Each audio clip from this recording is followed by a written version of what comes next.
The retirement party for James Parker Sr., CEO of Parker Industries, was in full swing at the Grand Plaza Hotel.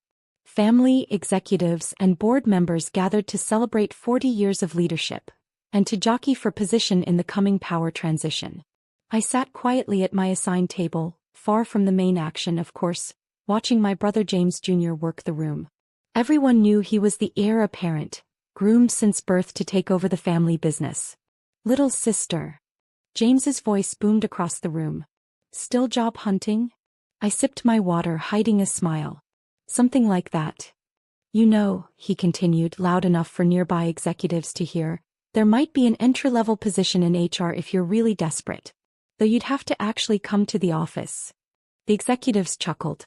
Poor Catherine Parker, the family disappointment who'd walked away from her VP position 2 years ago to find herself.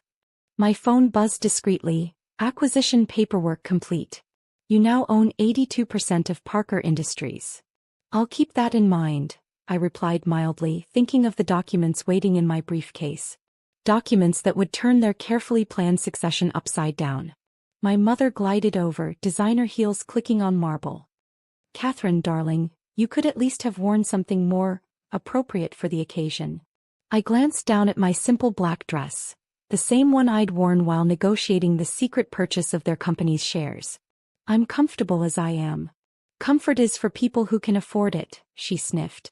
Really, dear, if you're struggling so much, you could just ask your father for help. No need for this independent phase. My phone lit up again, board meeting scheduled for announcement. All preparations complete. James wandered back, champagne in hand. Hey, maybe we could find you a job in the mailroom? You know, work your way up like regular people. If only they knew I'd spent the past 2 years building Stone Global Ventures, systematically acquiring companies across 3 continents, including, as of an hour ago, Parker Industries. Ladies and gentlemen, the event coordinator's voice cut through the chatter. Please welcome our guest speaker, the CEO of Stone Global Ventures. The room buzzed with excitement. Stone Global was a mysterious but powerful force in international business, known for aggressive acquisitions and brilliant strategy. My father stood straighter, probably hoping for a powerful alliance for his precious heir. James smoothed his designer suit, ready to impress. Thank you all, I said quietly, standing up. The silence was absolute. James's champagne glass slipped from his fingers, shattering on the marble floor. Catherine, my father whispered. What are you? Hello, Dad, I smiled. Ready to meet your company's new owner.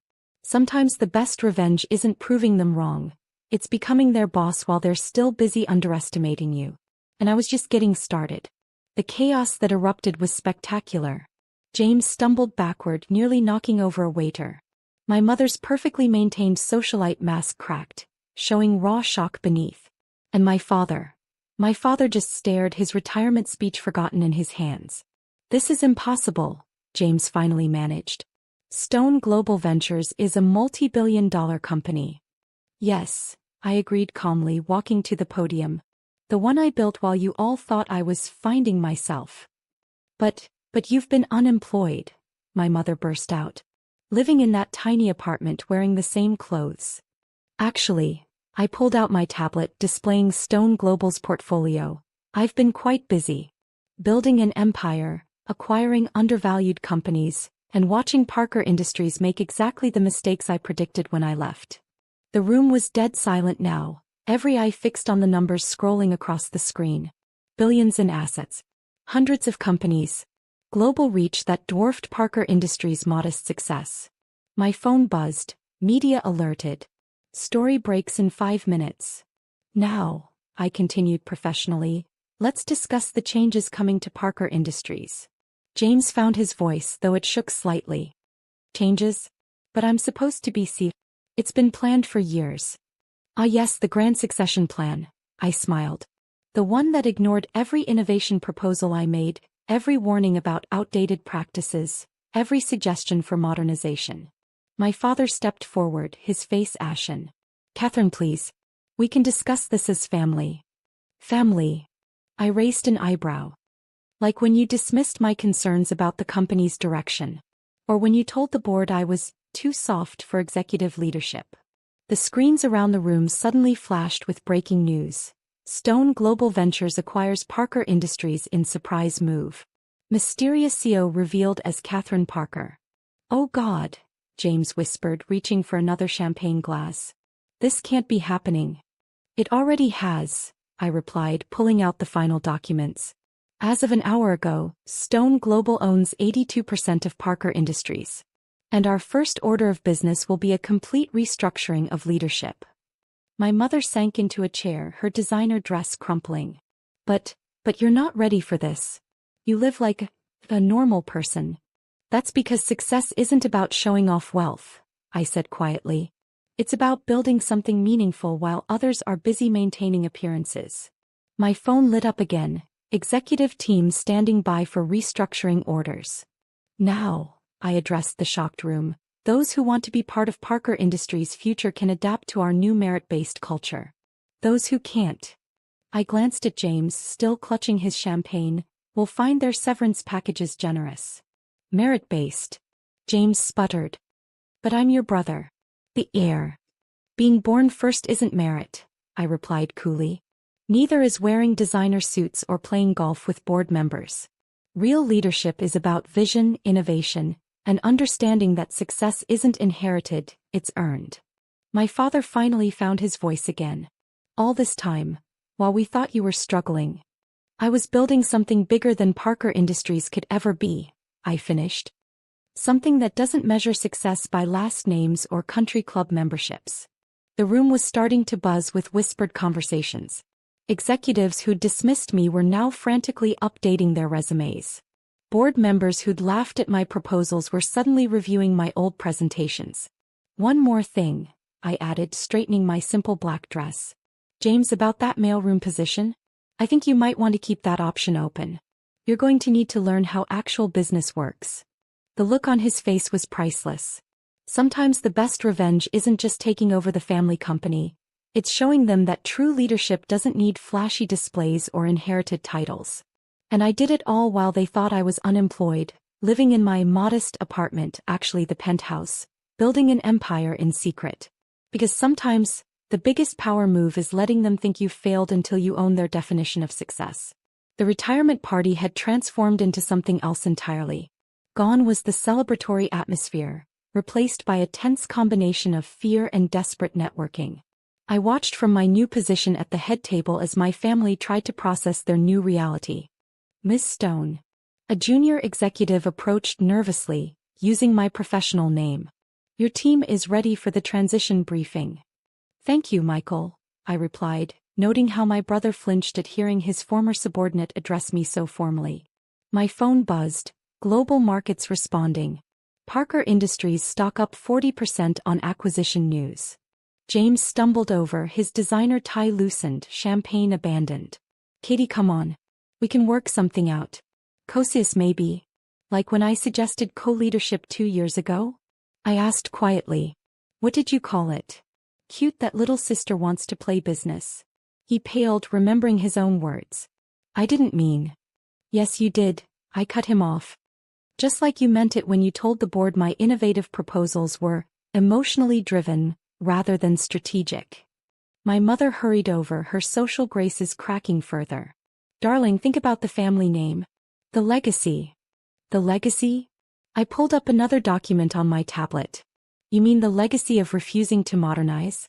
Of ignoring market trends because we've always done it this way? That legacy?" The screens around the room displayed Stone Global's latest stock prices, soaring on news of the acquisition. Below them scrolled headlines: Stone Global CEO Catherine Parker, the hidden billionaire who built an empire in secret. "But you live so simply," my mother whispered. "The apartment, the clothes." "Because I understand the difference between having wealth and wasting it," I replied. "While you were all focusing on appearances, I was building something real." My father approached last, his retirement speech still clutched in his hands. "I don't understand. Why the secrecy? Why let us think? Think I was struggling?" I finished. "Because you never would have let me build this my way. Every step would have been questioned, every decision second-guessed, all because it didn't fit your outdated image of success." My phone lit up, First round of executive interviews scheduled. Leadership restructuring begins tomorrow. Speaking of success, I stood addressing the room. Let's discuss Parker Industries' new direction. First change, merit-based advancement only. No more promotions based on family connections or golf club memberships. James actually swayed slightly. But that's not how business works. No, I corrected him. That's not how you did business. While you were planning your corner office decoration, I was building a global empire that values innovation over inheritance. The room was filled with the sound of furious note-taking as executives realized the old ways were officially over. One more thing, I added, my voice carrying clearly. The company's new headquarters will be in my tiny apartment building. You know, the one you mocked? The entire top floor of stone tower. My mother's designer clutch slipped from her fingers. The stone tower? The most expensive building in the city. Amazing what you can afford when you're not wasting money on showing off, I smiled. Though James, you might want to start house hunting. Your company mansion is being converted into a community innovation center. The look of horror on his face was matched only by my mother's dismay at the loss of their social status symbol. Now, I checked my simple watch, the same one they pitted me for wearing. I have an empire to run. Those interested in being part of Parker Industries' future can meet with HR tomorrow. Merit evaluations begin immediately. As I gathered my things, my father made one last attempt. Catherine, please. The family name will finally be associated with real success, I finished. Not just inherited privilege. Walking out of the party, my party now, I couldn't help but add a final touch. Oh, and James? About that mailroom position. Better get your resume ready. Though you might want to leave off the former heir part. We're not big on nepotism at Stone Global. Sometimes the best revenge isn't just becoming their boss. It's showing them that true success was never about the name, the clothes, or the appearances. It's about building something meaningful while they're too busy showing off to notice the empire rising in their shadow. And I did it all in my simple black dress from my modest penthouse, while they thought I was just another failed executive looking for work. Because sometimes, the biggest power move is letting them underestimate you until you own their entire world. My phone buzzed one final time. Welcome to your new office, Miss Stone. The view from the top is excellent. Yes, it was.